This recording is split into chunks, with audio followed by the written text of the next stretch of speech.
श्री राम जय जय राम, श्री राम जय जय राम।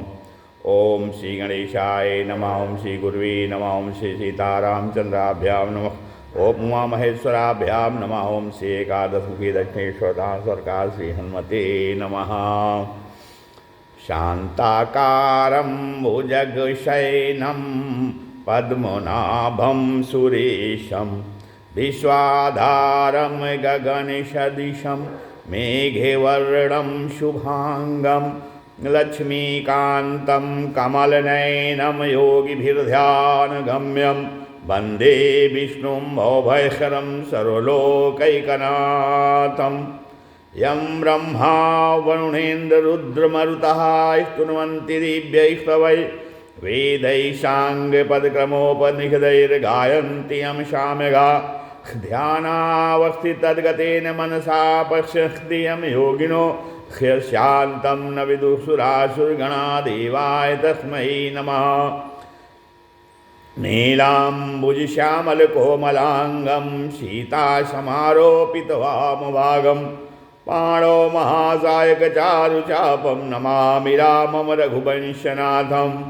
लोकाभिरामं रणरङ्गधीरं राजीवनेत्रं रघुवंशनाथं, कारुण्यरूपं करुणाकरं तं श्रीरामचन्द्रं शरणं प्रपद्ये। बंशीविभूषितकरान्नवनीरदाभात्, पीताम्बरादरुणबिम्बदलाधरोष्ठात्, पूर्णेन्दुसुन्दरमुखादरविन्दनेत्रात्, कृष्णात् परं किमपि तत्त्वमहं न जाने। भवानी शङ्करो वन्दे श्रद्धाविश्वासरूपिणो, याभ्यां विना न पश्यन्ति सिद्धाः स्वान्तस्थमीश्वरम्। मनोजवं मारुततुल्यवेगं, जितेन्द्रियं बुद्धिमतां वरिष्ठं, वातात्मजं वानरयूथमुख्यं, श्रीरामदूतं शरणं प्रपद्ये। मूकं करोति वाचालं, पंगुं लङ्घयते गिरिं, यत्कृपातमहं वन्दे परमानन्दमाधवम्। गुरुर्ब्रह्मा गुरुर्विष्णुः गुरुर्देवो महेश्वरः, गुरु साक्षात् परब्रह्म तस्मै श्री गुरुवे नमः। अज्ञानान्धकारस्य ज्ञानाञ्जनशलाकया चक्षुरुन्मीलितं येन तस्मै श्री गुरुवे नमः। श्री राम जय जय राम, श्री राम जय जय राम। सत्संग के क्रम में आज श्रीमद् भगवद गीता के अध्याय 8 के 21वें श्लोक का जो है व्याख्यान कथन श्रवण किया जा रहा है। अभी तक तो जो परमात्म विषय कथन श्रवण हुआ है उसकी एकता करते हुए अनन्य भक्त के विशेष जो है महत्व का वर्णन आगे बताया जा रहा है। अनन्य भक्ति क्या है, अनन्य भक्ति का विशेष महत्व क्या है। हाँ, तो आगे भगवान कहते हैं अव्यक्तो अक्षर इत्युक्तस्तमाहुः परमां गतिं, यं प्राप्य न निवर्तन्ते तद्धाम परमं मम। भगवान कहते हैं कि उसी को क्या है अव्यक्त और अक्षर कहा गया है, उसी को परमगत कहा गया है कि तथा जिसको प्राप्त होने पर फिर लौट कर नहीं आते, वह मेरा परम धाम है। मेरे वही परम धाम, उसी को अव्यक्त अक्षर कहा गया है, उसी को परम गति कहा गया है। जी मेरे धाम को प्राप्त होने को, और जिसको प्राप्त होने पर फिर लौट कर जीव नहीं आता है, वह मेरा परम धाम है। भगवान ने इसके पहले जो है 7वें अध्याय के 28वें 29वें श्लोक में माम कहा है तथा 8वें अध्याय, इसलिए जो है उन सब को एकता करते हुए भगवान कहते हैं कि उसी को अव्यक्त और अक्षर कहते हैं, उसी परम धाम को तथा उसी को परम गति अर्थात सर्वश्रेष्ठ गति कहते हैं कि जिसको प्राप्त होने पर जीव फिर लौट कर नहीं आता, वह मेरा परम धाम है अर्थात मेरा सर्वोत्कृष्ट स्वरूप है। परम धाम में जाकर के मनुष्य जीव जो है फिर से वो नहीं आता है लौट करके। हाँ, इस प्रकार जिस प्रापणीय वस्तु को अनेक रूपों में कहा गया है उसकी एकता बताई गई है। ऐसे ही आगे जो है भगवान कहते हैं कि ब्रह्म अविनाशी, अमृत, अशाश्वत, धर्म और एकांतिक सुख का आश्रय, ये सब मैं ही हूँ। ऐसा कहकर भगवान ने प्रापणीय वस्तु की एकता की है। आप लोगों की ऐसी धारणा रहती है कि सगुण उपासना का फल दूसरा है और निर्गुण उपासना का फल दूसरा है। सगुण और निर्गुण उपासना का अलग अलग फल जो है लोग लगाते हैं। लेकिन इस धारणा को इसको दूर करने के लिए भगवान यहाँ श्लोक में सबकी एकता का बताते हैं कि मनुष्यों की रुचि, विश्वास और योग्यता के अनुसार उपासना के भिन्न भिन्न प्रकार होते हैं, पर जो है उनके अंतिम फल में कोई फर्क नहीं होता है। सबका प्रापणीय तत्व एक ही होता है, सबका प्राप्ति तत्व एक ही होता है। जैसे भोजन के प्राप्त न होने पर अभाव की और प्राप्त होने पर तृप्ति की एकता होने पर भी भोजन के पदार्थों में भिन्नता रहती है, ऐसे ही परमात्मा के प्राप्त न होने पर अभाव की और प्राप्त होने पर पूर्णता की एकता होने पर भी जो है उपासनाओं में भिन्नता रहती है। उपासनाएं भिन्न भिन्न हो सकती हैं, लेकिन परमात्मा के जो प्राप्त न होने का भाव और प्राप्त होने पर पूर्णता वो एक ही है।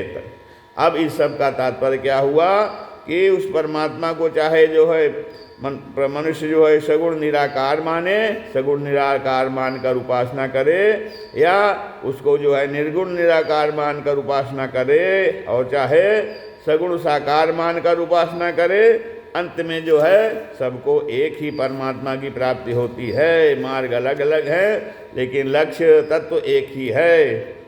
हाँ, आप ब्रह्मलोक आदि जितने भी लोग हैं वे सभी क्या हैं? वो सभी पुनरावर्ती हैं। ब्रह्मण भुवनान लोकान पुनरावर्तिनो अर्जुन। तो मृत्युलोक से लेके ब्रह्मलोक तक जितने भी लोग हैं वो सब पुनरावर्ती हैं, जन्म मृत्यु के चक्कर में रहते हैं। अर्थात वहाँ गए हुए प्राणियों को फिर लौटकर जो है वो जन्म मरण के चक्कर में आना पड़ता है। हाँ, क्योंकि वे सभी लोग प्रकृति के राज्य में हैं और विनाशी हैं, उनका नश्वर है। परंतु जो है भगवत धाम जो है वो प्रकृति से परे और अविनाशी है। वहाँ जो है वो दिव्य है। वहाँ गए हुए प्राणियों को गुणों के परवश होकर लौटना नहीं पड़ता, जन्म लेना नहीं पड़ता है। हाँ, भगवान जैसे स्वेच्छा से अवतार लेते हैं ऐसे ही वे भगवान की इच्छा से लोगों के उद्धार के लिए कारक पुरुषों के रूप में इस भूमंडल पर आ सकते हैं। हाँ, जब भगवान जैसे अवतार लेते हैं तो स्वेच्छा से आ सकते हैं। पुरुषा सह परः पार्थ भक्त्या लभ्यस्त्वनन्या यस्यांतः स्थानि भूतानि येन सर्वमिदं ततं। भगवान अब आगे कहते हैं कि हे पितानंदन अर्जुन, जो संपूर्ण प्राणी हैं और संपूर्ण प्राणी जिसके अंतर्गत हैं और जिससे यह संपूर्ण संसार व्याप्त है, पुरुषा सा परापार्थ भक्त, तो वह परम पुरुष परमात्मा जो है अनन्य भक्त से प्राप्त होने योग्य है। पुरुषा सा परापाद भक्त्या लभ्यस्त्वनन्या, अनन्य भक्त से वह परम पुरुष जो है वो प्राप्त पुरुष परमात्मा जो है प्राप्त किया जा सकता है। यस्यांतः स्थानि भूतानि, जिसके अंतर्गत सभी प्राणी हैं, और येन सर्वमिदं ततं, और जिससे यह पूरा संसार व्याप्त है, उस परम पुरुष परमात्मा को अनन्य भक्ति द्वारा ही प्राप्त किया जा सकता है। भगवान कहते हैं इसके पहले भगवान ने निषेध रूप से कहा कि सात्विक, राजस और तामस भाव जो है वो मेरे से ही तो होते हैं, पर जो है कहा कि मैं उनमें और वे मेरे में नहीं हैं। हाँ, यहाँ भगवान जो है निधि विधि रूप से कहते हैं कि परमात्मा के अंतर्गत संपूर्ण प्राणी हैं और परमात्मा संपूर्ण संसार में परिपूर्ण हैं, व्याप्त हैं। इसी को भगवान आगे कहते हैं कि विधि और निषेध दोनों रूपों से कहा है। तात्पर्य हुआ कि मेरे सिवाय किसी की भी स्वतंत्र सत्ता नहीं है, सब मेरे से ही उत्पन्न होते हैं और मेरे में ही स्थित रहते हैं और मेरे में ही लीन होते हैं। इसलिए सब कुछ भगवान कहते हैं मैं ही हुआ। अब वे परमात्मा जो है वो सर्वोपरि हैं और सर्वोपर होने पर ही भी सब में व्याप्त हैं, अर्थात वे परमात्मा सब जगह हैं, सब समय में हैं और संपूर्ण वस्तुओं में हैं, संपूर्ण क्रियाओं में हैं और संपूर्ण प्राणियों में हैं, हरि व्यापक सर्वत्र समाना। तो जैसे सोने से बने हुए गहनों में पहले भी सोना ही था, गहना रूप होने पर भी सोना ही रहा और गहने को नष्ट होने पर भी सोना ही रहेगा। और परंतु सोने को गहनों के नाम, रूप, आकृति, उपयोग, तौल, मूल्य आदि पर दृष्टि रहने से सोने की तरफ दृष्टि नहीं जाती। ऐसे ही संसार के पहले भी परमात्मा थे, संसार रूप से भी परमात्मा ही हैं और संसार का अंत होने पर भी परमात्मा ही रहेंगे। परंतु संसार को पांच भौतिक ऊंच नीच, बड़ा छोटा, अनुकूल प्रतिकूल आदि मान लेने से परमात्मा की तरफ दृष्टि नहीं जाती है। हे अर्जुन, पुरुषासा परापात, हे अर्जुन, भक्त्या लभतना, जिस परमात्मा को अव्यक्त, अक्षर, परम गति आदि नामों से कहा गया है, उसको जो है पुरुषासा परा कहा है, अर्थात ऐसा वह परम पुरुष परमात्मा अनन्य भक्ति से प्राप्त होता है। हाँ, परमात्मा के सिवाय प्रकृति का यावन मात्र कार्य अन्य कहा जाता है। हाँ, तो जो उस अन्य की स्वतंत्र सत्ता मानकर उसको आदर देता है, महत्व देता है, उसकी अनन्य भक्ति नहीं है। हाँ, तो इसी परमात्मा की इससे जो है परमात्मा की प्राप्ति में देरी लगती है अन्य की उपासना करने पे। अगर वह परमात्मा के सिवाय किसी भी की सत्ता और महत्ता नहीं न माने मनुष्य, तथा भगवान के नाते भगवान की प्रसन्नता के लिए प्रत्येक क्रिया करे, प्रत्येक कार्य करे, तो वह उसकी अनन्य भक्ति है। हाँ, जो भी कार्य करे वो भगवद अर्थ करे, भगवान का कार्य मान कर करे कि हम सब भगवान का कार्य कर रहे हैं, तो वही अनन्य भक्ति है। हरदम भगवान का स्मरण बना रहे, इसी अनन्य भक्ति से वह परम पुरुष परमात्मा को प्राप्त हो जाता है। हाँ, परमात्मा के सिवाय किसी की भी सत्ता और महत्ता नहीं मानना चाहिए। हाँ, यह बात भी प्रकृति और प्रकृति के कार्य संसार की इसको सत्ता देकर ही कही जाती है। कारण कि मनुष्य के हृदय में एक परमात्मा है और एक संसार है। मनुष्य के हृदय में क्या है? एक परमात्मा है और एक संसार है। यह बात जंची हुई है, यह बात जो है बिल्कुल रम गई है। वास्तव में तो सब देश, काल, वस्तु, व्यक्ति, घटना आदि के रूप में एक परमात्मा तत्व ही है। हाँ, जैसे बर्फ, ओला, बादल, बूंदें, कोहरा, ओस, नदी, तालाब, समुद्र आदि के रूप में एक जल ही है, ऐसे ही स्थूल, सूक्ष्म और कारण रूप से जो कुछ संसार दिखता है वह सब केवल परमात्मा तत्व ही है, ऐसा मानना है। जब भक्त की मान्यता में एक परमात्मा के सिवाय अन्य कुछ रहता ही नहीं, तो अब इसलिए उसकी खाना पीना, उठना बैठना, सोना जागना आदि सभी क्रियाएं केवल उस परमात्मा की पूजा के रूप में ही होती हैं। अब इसमें विशेष बात है कि अंतकाल में कैसे जानने में आते हैं, भगवान अंतकाल में कैसे जानने में आते हैं। तो यह अर्जुन का प्रश्न बड़ा ही भावपूर्ण मालूम होता है कि प्रभु आप अंतकाल में कैसे जानने में आते हैं। कारण कि भगवान को सामने देखते हुए भी अर्जुन में भगवान की विलक्षणता को जानने की उत्कंठा पैदा हो गई। उत्तर में भगवान ने अंतकाल में अपने चिंतन की और सामान्य कानून की बात बताया और अर्जुन को सब समय में भगवत चिंतन करने की आज्ञा दिया।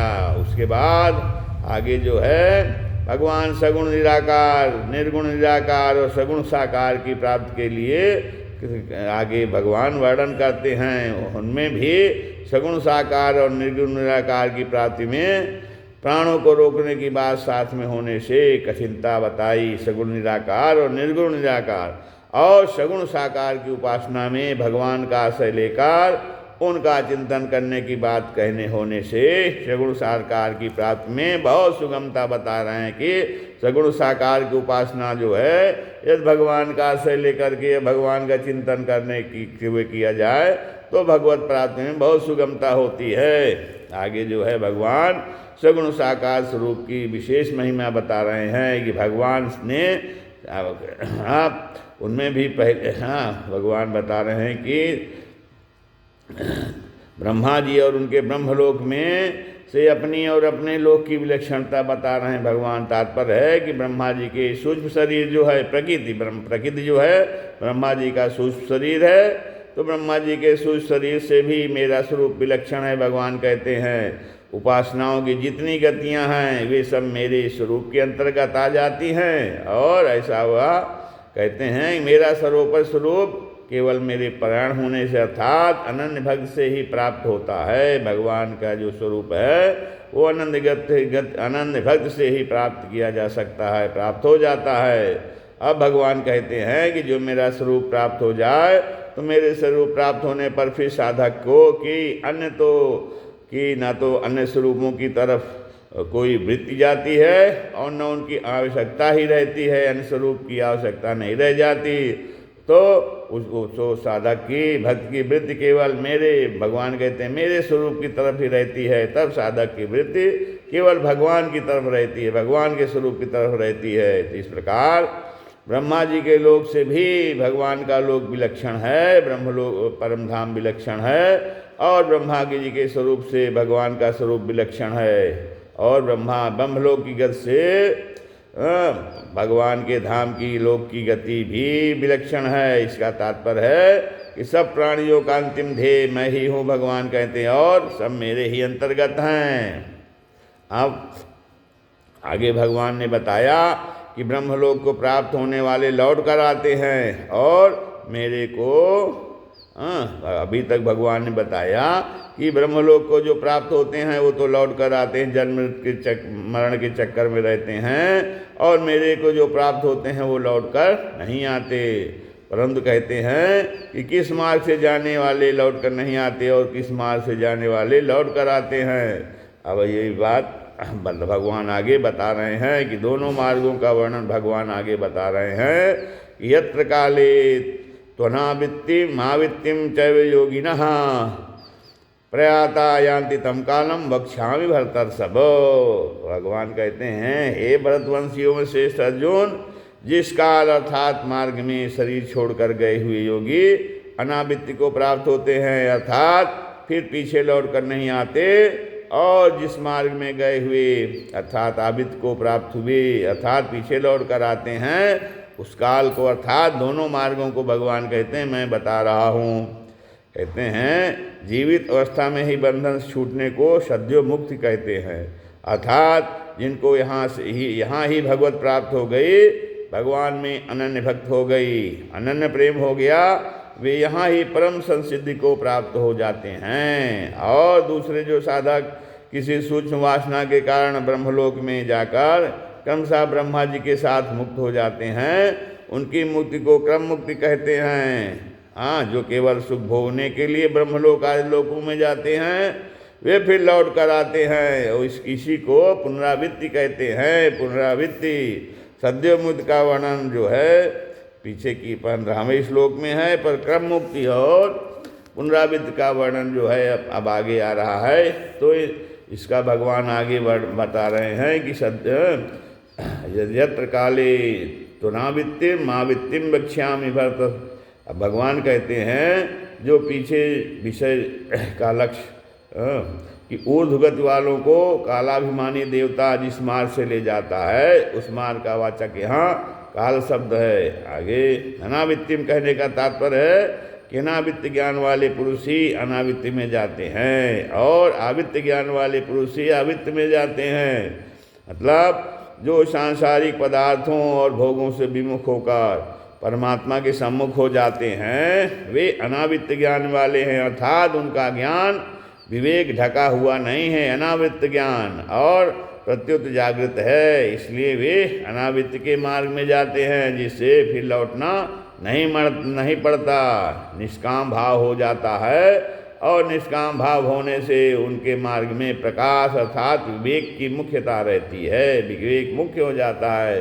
वे कोई भी निर्णय विचार विवेक पूर्वक करते हैं और सांसारिक पदार्थों और भोगों में आसक्ति कामना और ममता रखने वाले जो पुरुष अपने स्वरूप से तथा परमात्मा से विमुख हो गए हैं। सांसारिक पदार्थों में, भोगों में आसक्ति, कामना, ममता जो पुरुष रखते हैं वो अपने स्वरूप से तथा परमात्मा से भी विमुख हो जाते हैं और वे ऐसे पुरुष आवृत ज्ञान वाले हैं, अर्थात उनका ज्ञान विवेक जो है वो ढक जाता है, ढका हुआ है। इसलिए वे आवृत्ति के मार्ग में जाते हैं, जहाँ से फिर लौट कर जन्म मरण के चक्कर में आना पड़ता है।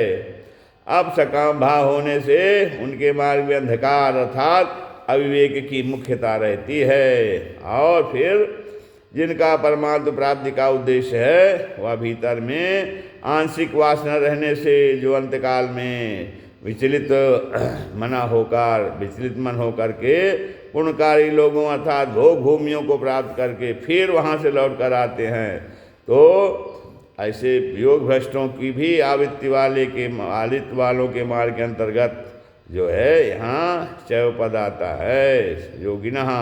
योगिना पद निष्काम और सकाम दोनों पुरुषों के लिए आता है। अब जो है दोनों से पहले शुक्ल मार्ग का अर्थात लौट कर न आने वालों के मार्ग का वर्णन बता रहे हैं, मार्ग के विषय में बता रहे हैं। अग्नि ज्योतिरा शुक्ला खणमासा उत्तरायणम तत्र प्रयाता गच्छन्ति ब्रह्म विदो जनाः। कहते हैं जिस मार्ग में जो है वो प्रकाश स्वरूप अग्नि का अधिपति देवता, दिन का अधिपति देवता, शुक्ल पक्ष का अधिपति देवता और 6 महीने वालों उत्तरायण का अधिपति देवता है। शरीर छोड़कर उस मार्ग में गए हुए ब्रह्मवेत्ता पुरुष जो है पहले ब्रह्मलोक को जाते हैं और ब्रह्मलोक को प्राप्त होकर पीछे ब्रह्मा जी के साथ ब्रह्म को प्राप्त हो जाते हैं। तब इस जो है भूमंडल पर शुक्ल मार्ग में सबसे पहले अग्नि देवता का अधिकार रहता है। अब अग्नि रात में प्रकाश करती है, दिन में नहीं, क्योंकि दिन के प्रकाश की अपेक्षा अग्नि का प्रकाश सीमित है। अतः अग्नि का प्रकाश थोड़ी दूर तक अर्थात थोड़े देश में तथा थोड़े समय तक रहता है, फिर तो और दिन का प्रकाश बहुत दूर तक तथा बहुत समय तक रहता है। अब कहते हैं शुक्ल पक्ष जो है वो 15 दिनों का होता है, जो कि पितरों की एक रात्रि है। इस शुक्ल पक्ष का प्रकाश आकाश में बहुत दूर तक और बहुत दिनों तक रहता है। इसी तरह से जब सूर्य भगवान उत्तर की तरफ चलते हैं तब उसको उत्तरायण कहते हैं, जिसमें दिन का समय बढ़ता है। वह उत्तरायण 6 महीने का होता है, जो कि देवताओं का एक दिन है। देवताओं का एक दिन है और उस उत्तरायण का प्रकाश बहुत दूर तक और बहुत समय तक रहता है। तो यत्र प्रयाता गच्छन्ति ब्रह्मविदो जनाः।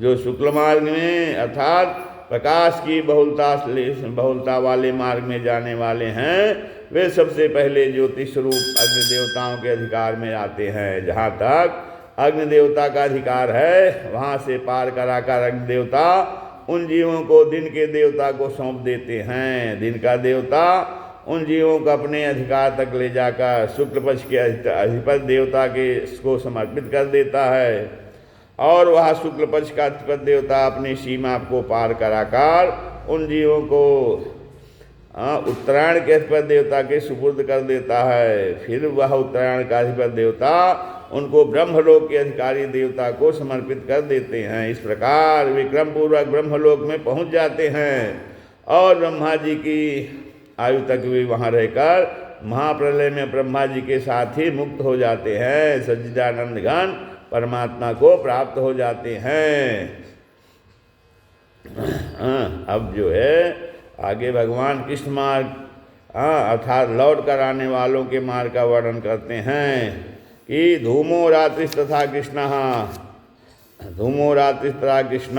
खाणमासा दक्षिणायनम तत्र चांद्रमसम ज्योतिर्योगी प्राप्त निवर्तते। भगवान कहते हैं जिस मार्ग में धूम का अधिपति देवता, रात्रि का अधिपति देवता, कृष्ण पक्ष का अधिपति देवता और 6 महीनों वाले दक्षिणायन का अधिपति देवता है, शरीर छोड़कर उस मार्ग से गया हुआ योगी सकाम मनुष्य जो है चंद्रमा की ज्योति को प्राप्त होकर लौट आता है अर्थात जन्म मरण को प्राप्त होता है। अब देखा जाए तो देश और काल की दृष्टि से जितना अधिकार अग्नि अर्थात प्रकाश के देवता का है, उतना ही अधिकार धूम अर्थात अंधकार के देवता का है। वह धूमाधिपति देवता जो है कृष्ण मार्ग से जाने वाले जीवों को अपनी सीमा से पार कराकर रात्रि के अधिपति देवता के अधीन कर देता है, और फिर रात्रि का अधिपति देवता उस जीव को अपनी सीमा से पार कराकर देश काल को लेकर बहुत दूर तक जो है अधिकार रखने वाले कृष्ण पक्ष के अधिपति देवता के अधीन कर देता है, और वह देवता उस जीव को अपनी सीमा से पार कराकर देश और काल की दृष्टि से बहुत दूर तक अधिकार रखने वाले दक्षिणायन के अधिपति देवता के समर्पित कर देता है। फिर वह दक्षिणायन का देवता उस जीव को चंद्रलोक के अधिपति देवता को सौंप देता है। इस प्रकार जो कृष्ण मार्ग से जाने वाला वह जीव धूम रात्रि कृष्ण पक्ष और दक्षिणायन के देश को पार करता है, और पार करता हुआ इस चंद्रमा की ज्योति को अर्थात जहाँ अमृत का पान होता है ऐसे स्वर्गा दिव्य लोगों को प्राप्त हो जाता है। फिर अपने पुण्यों के अनुसार न्यूनाधिक समय तक वहाँ रहकर अर्थात भोग कर फिर पीछे लौट आता है। अब एक ध्यान देने की बात है कि यह जो चंद्रमंडल दिखता है यह चंद्रलोक नहीं है, कारण यह चंद्रमंडल तो पृथ्वी के बहुत नज़दीक है, जबकि चंद्रलोक सूर्य से भी बहुत ऊंचा है। उसी चंद्रलोक से अमृत अर्थात इस चंद्रमंडल में आता है, जिससे शुक्ल पक्ष में औषधियाँ पुष्ट होती हैं। अब एक समझने की बात है कि यहाँ जिस कृष्ण मार्ग का वर्णन है वह शुक्ल मार्ग की अपेक्षा कृष्ण मार्ग है। वास्तव में तो यह मार्ग ऊंचे ऊंचे लोकों में जाने का है। सामान्य मनुष्य मरकर मृत्युलोक में जन्म लेते हैं, जो पापी होते हैं वे आश्री योनियों में जाते हैं, और जो उनसे भी अधिक पापी होते हैं वे नरक के कुंडों में जाते हैं। तब इन सब मनुष्यों से कृष्ण मार्ग से जाने वाले बहुत श्रेष्ठ हैं, वे चंद्रमा की ज्योति को प्राप्त होते हैं। ऐसा कहने का यही तात्पर्य है कि संसार में जन्म मरण के जितने मार्ग हैं उन सब मार्गों से वह कृष्ण मार्ग ऊर्ध्वगति होने से श्रेष्ठ है, और उनकी अपेक्षा प्रकाशमय है या प्रकाशित है।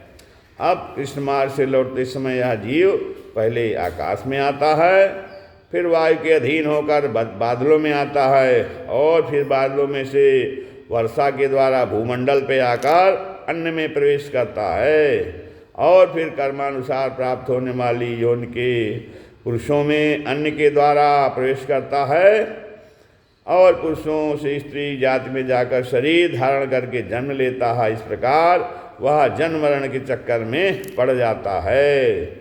यहाँ सकाम मनुष्यों को भी योगी कहा गया है, क्योंकि इसके बहुत से कारण बताए हैं कि सकाम मनुष्य भी योगी होते हैं। गीता में भगवान ने मरने वाले प्राणियों की 3 गतियाँ बताई हैं। कौन कौन सी? ऊर्ध्वगति, मध्य गति और अधोगति। इनमें से ऊर्ध्वगति का ये प्रकरण यह चल रहा है। मध्य गति और अधोगति से ऊर्ध्वगति श्रेष्ठ होने के कारण यहाँ सकाम मनुष्यों को भी योगी कहते हैं। जो केवल भोग भोगने के लिए ही ऊंचे लोकों में जाता है, उसने संयम पूर्वक इस लोक के भोगों का त्याग किया है। इस त्याग से उसकी यहाँ के भोगों के मिलने और न मिलने में समता हो गई, तो इस आंशिक समता को लेकर ही उसको यहाँ योगी कहा गया। अब जिनका उद्देश्य जो है वो परमात्मा प्राप्त का है, परंतु काल में किसी सूक्ष्म भोग वासना कारण वे योग से विचलित मना हो जाते हैं, योग से विचलित हो जाते हैं, तो ब्रह्मलोक आदि ऊंचे लोकों में जाते हैं, और जो है वहाँ बहुत समय तक रहते हैं। फिर पीछे यहाँ भूमंडल पर आकर शुद्ध श्रीमानों के घर में जन्म लेते हैं। तो वैसे योग भ्रष्ट मनुष्यों का भी जाने का यही मार्ग कृष्ण मार्ग होने से यहाँ सकाम मनुष्य को भी योगी कहते हैं। अब भगवान के पीछे जो है, भगवान ने पीछे इस श्लोक में ब्रह्मा को प्राप्त होने वालों के लिए ब्रह्म विदोह कहकर बताया है कि यहाँ चंद्रमा की ज्योति को प्राप्त होने वालों के लिए योगी कहकर कहा है। इससे ऐसा लगता है सभी मनुष्य परमात्मा की प्राप्ति के अधिकारी हैं, और परमात्मा की प्राप्ति सुगम है, बहुत सरल है। कारण कि परमात्मा सबको स्वतः प्राप्त हैं। स्वतः प्राप्त जो है तत्व का अनुभव बड़ा सुगम है। हाँ, परमात्मा सबके हृदय में है, इसमें करना कुछ नहीं पड़ता। क्यों? इसलिए परंतु स्वर्ग आदि की प्राप्ति के लिए विशेष क्रिया करनी पड़ती है, पदार्थों का संग्रह करना पड़ता है, विधि विधान का पालन करना पड़ता है। इस प्रकार जो है स्वर्ग आदि को प्राप्त करने से में भी कठिनता है तथा प्राप्त करने के बाद पीछे फिर लौट कर आना पड़ता है। इसलिए यहाँ जो है अब विशेष बात बता रहे हैं भगवान, जिनका उद्देश्य परमात्मा प्राप्ति का है, परंतु वो सुख भोग को सूक्ष्म वासना सर्वथा नहीं मिटी है। उनकी सुख भोग की जो उनकी सूक्ष्म वासना है वो मिटती नहीं है, तो वे शरीर छोड़कर ब्रह्मलोक में जाते हैं और ब्रह्मलोक के भोग भोगने पर उनकी वह वासना मिट जाती है, तो वे मुक्त हो जाते हैं।